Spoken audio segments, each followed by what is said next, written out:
Hi, so in my efforts to get back into and accelerate my output, here I am. I'm in my music studio. It's also where I work. It's the desk where I work in my day job, which is also here. I think in this case, we're not talking about philosophy. I could be in the armchair, right? But this is more related to practical matters and work and production and teamwork and engineering. And what I want to talk about is engineering teamwork.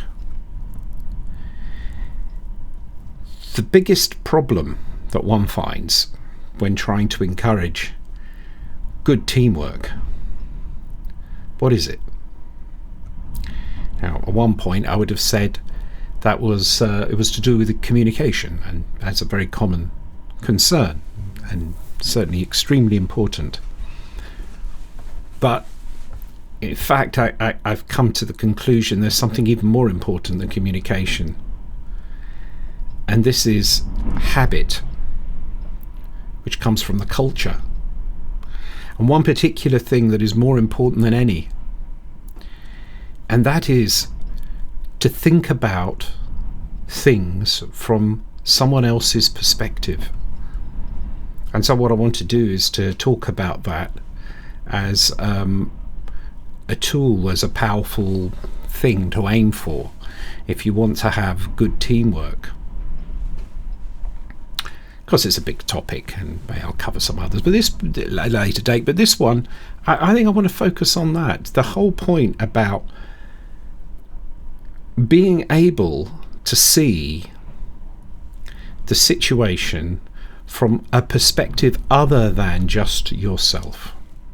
So in my time, I have seen so many instances of where there's been a failure of doing this, right? Within the video game industry is, of course, the main area, and education as well.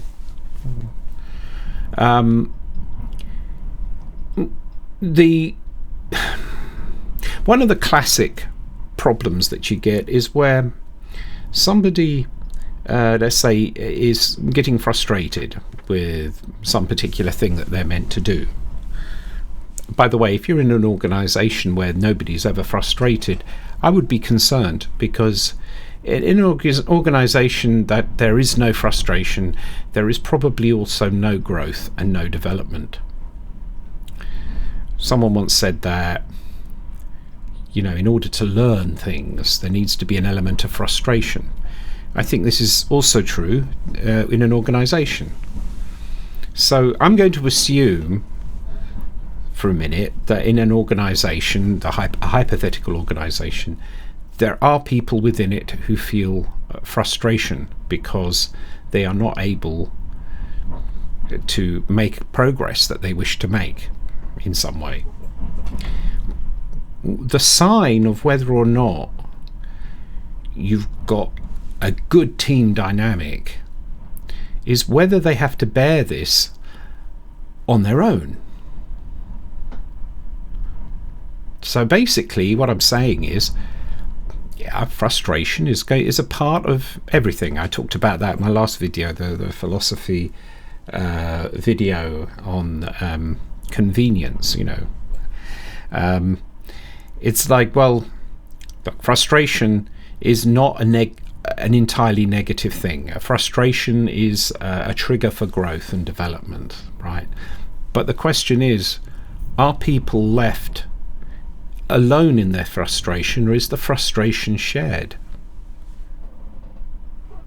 And I think this is a really, really crucial question. If you're trying to improve things and there is something that blocks you from improving things, whatever it is, and in making an improvement, if you're the only person who cares about it, that is going to be a lot harder to resolve than if there is a kind of group caring. And I suppose caring is an attribute that should be important within teams. Well, I don't know who's watching this, but quite possible that people watching this have experienced all different kinds of teams. I wonder if you've ever experienced a team that just made you feel good. Probably there was something being shared there, and not just success. Success in itself is weird, because the moment there is a success, it's also the end of participation. And I'm talking about team. So if you think about it, if the only thing we share is successes, then we're only sharing things when we don't need to share anymore. It's good to do it, but there's no need to do it because it's been a success. I don't know, you ship a video game. That's not the time to pull together as a team, I guess, is what I'm rabbiting on about. The time to pull together as a team is actually when things are not going well, and to look at the burdens that individuals within the team may be shouldering and help. And that particular one of the frustration, I think, is important. Where do you go when you are frustrated? I've seen situations where people have like buddies, or they just have good colleagues that they go to and so on, and there's validity in this. What I'm about to say is like, okay, so you go and they let off steam. Yeah, it's very good, it serves a good purpose, but that's not what I'm talking about, because that's, as good as that is, it's only a partial help. What you really need when you're frustrated and you're within a team is for something potentially to happen that makes things less frustrating. In other words, a trigger for a change. So this leads us to the question, why is that so difficult? I mean, we're social animals. We're supposed to care. I mean, you've got a team. Everybody within a good team, they should be caring about each other. It shouldn't be the case that you sort of people being, I don't know, treated as though they're not important, maybe, which can happen when people are busy. I mean, these things all happen with good intentions. Oh yeah, so too busy. Yes, oh, I'd love to, but too busy. But the thing there is that that's still a focus on oneself. I mean, if you come to me and say, it's so rare, isn't it, that people even do that. I've seen in all the years, it's like coming to someone and asking for help. Oh, I'm sorry to bother you, all that. But listen, if somebody comes and asks for help and you're just always too busy, I can understand that, but it means that you're putting yourself before that other person, which I can also understand.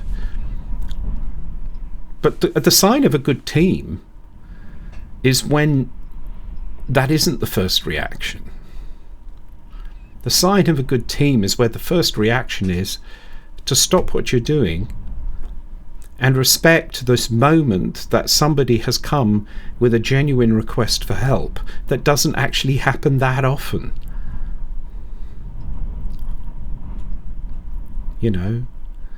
And to join in with that thing, to not assume that everything else is more important than that. Have an investigation. Talk to them and see. That's why I think you need to have that. One needs to have that. In a good team, the first thing that should happen when somebody approaches with an issue or whatever is you should stop what you're doing and pay attention to that. If you at all can, sometimes probably you can't, but then if you can't, you come back and you don't leave it, you don't forget, you go back and you say, right, here, let's see. And the first step is to investigate what the situation is, and to make the judgment then on how important it is. You know, not make an assumption on how important it is. Find out. Talk to the person about it. But what I find is that doesn't. It often doesn't happen that way, does it? And maybe I've been unlucky, but in my career, I think it's that thing. It's like, you get to the point in some companies, some environments, where you're going, I don't want to bother anybody. But you're kind of lost if that happens. What's the point of being a team if you're going, I don't want to bother anybody? It shouldn't be a bother. It should not be a bother. Because here's the trick. When you embrace other people's perspectives, and that is the point here, right? You could say, if you wanted to understand what caring means, caring, I think, is fundamentally embracing someone else's perspective, to try and see how it is to them, to understand their position. This is a very important part of caring. A question of what you can do about it comes secondly, right?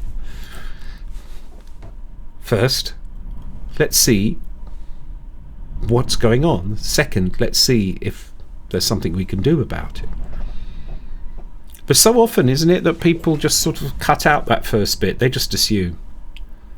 I don't know, have you ever gone and talked to somebody and say, I've got a real thing I'm trying to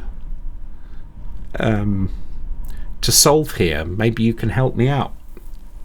I sometimes do that just to have an excuse to talk to someone. I mean, I also have a problem, but it's like, I go and say, yeah, look, this is a way of building, a rapport, maybe, that thing, that rapport thing, I'll show that I'm open to someone else's opinion, kind of the vulnerability thing. But if you do that, and you share the thing that you need help with, and other people try to understand first, and then apply a solution. Maybe we work on the solution. This is the way to go. Not go straight to the second part, which is often what people do. Frankly, you often get that. It's like, here I am explaining that there's something that some frustration I'm trying to deal with. And immediately comes back a bunch of solutions. Well, you could try this, or you could try this, or you could try this, you could try that, you could try this. Yeah, that's fine.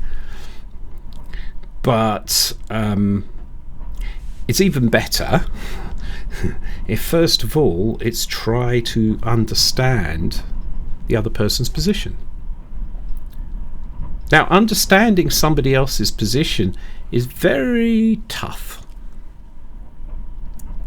Because, first of all, when somebody tells you how they feel, what they are doing is taking something that's internalized and codifying it in language, which is really crude. It's a crude tool. I mean, I sometimes find myself trying to deal with when there's a complex situation with many different sort of variables involved and so on. I want to describe the issue, but it's difficult to pin it down. Now, when this is the case, it doesn't mean that it should not be taken seriously. It just means that there is a difficulty in finding the words to describe what is being experienced. And sometimes it can take a lot of words. Sometimes it can take experimentation to figure out how.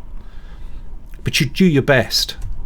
And however you do it, you convert what you're saying into this language that is now constructed from your own rubric of experiences, your own definitions of words. And everybody views different words slightly differently. There isn't a kind of real universal standard. You can go to the dictionary and look at the dictionary definition, but very few people live by the absolute dictionary definition of words. Have you noticed that?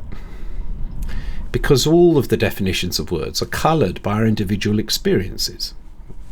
So, okay, be that as it may, what you then have is words that describe the thing that someone is trying to say, okay, that are now listened to by someone else. So now they have to pick up those words, they have to interpret them. So we get problems with ambiguities because the language is pretty poor tool, and we don't have any other tool, but that's the way it is. So they might misunderstand something, as is very, very common. But even if there isn't a misunderstanding, they're going to interpret the words with their own sort of dictionary. And then they also have to frame all of that into something that they can understand. So it's framed in terms of their own experience. So what you have is a translation of experience to words spoken, to words received, translated back into experience. There's a lot that can go wrong with that. And it's also, frankly, something that if you want to do it well, you need to spend a bit of time. There needs to be a kind of a deeper discussion, a broader discussion. Have you ever been in a situation where you feel the need to discuss something that's a little bit complicated and a little broader, but you're using an example? But when you present the example, everything is focused only on that example. And then it's like, okay. And then you have to go and try again. No, it's tricky. So what I think has to happen in a good team is people need to spend the time to really try and understand where someone else is coming from. And I think if you're leading a team, I've got a feeling that is probably the most important thing to encourage. It's more important than anything else. And it goes against the grain a little bit to try and do that because it feels like it's going to be very time consuming. I can hear it already. If I was proposing something like this in any place, right, it's like, oh, okay, what we need to do, it's a shame you can't talk like this anywhere, I don't think, so I say what we need to do is encourage this kind of attitude when, first of all, people are going to be feel free and easy in asking for help, and that when they do, people willingly engage right there to get that to the bottom of it and take some good time to make sure that there is a real understanding, as if they were talking to a friend, right? You can see it. That's going to take so much time. We can't afford to do that. I think you can't afford not to. There's I'm not saying that at work everybody needs to be friends, by the way. That isn't what I'm saying. But what I'm saying, there is an aspect of friendship which I think is applicable also in the work environment. Right? That bit of, let's just take a moment. Let me just see if I understand where you're coming from. Let me see if I can understand how you feel. Let me see if there's anything that I've been doing that might have contributed to the way that you feel. Let me see if there's something that I could do that would reduce that. It comes around in the end to best question that you can ask anybody who's come to you for help. And it's to say, what can I do to help you? What can I do to reduce your frustration? What can I do to help you do your job? What can I do that will improve your position in the team? Because we want to improve everybody's position in the team. And so it's one of those situations where in a team it's not a question of hierarchy, not in a proper team. It's a question of everybody improves together, right? But that thing of what can I do? What can I do to help? And then to follow up on it.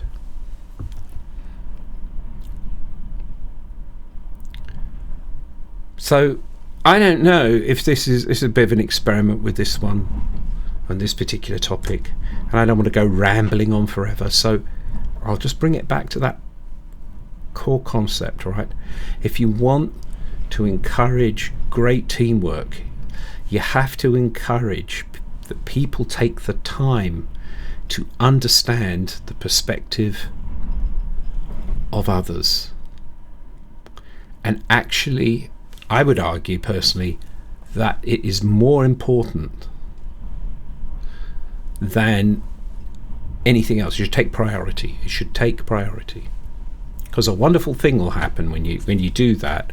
Is first of all, people will actually feel more comfortable about sharing. They will also be getting solutions. It will help bond the team together. And then the icing on the cake, in case you think that maybe it's not a win-win situation, is the whole process of doing that helps us understand ourselves. Because we are also mirrors to each other. When someone comes to you and asks you for help, they're helping you.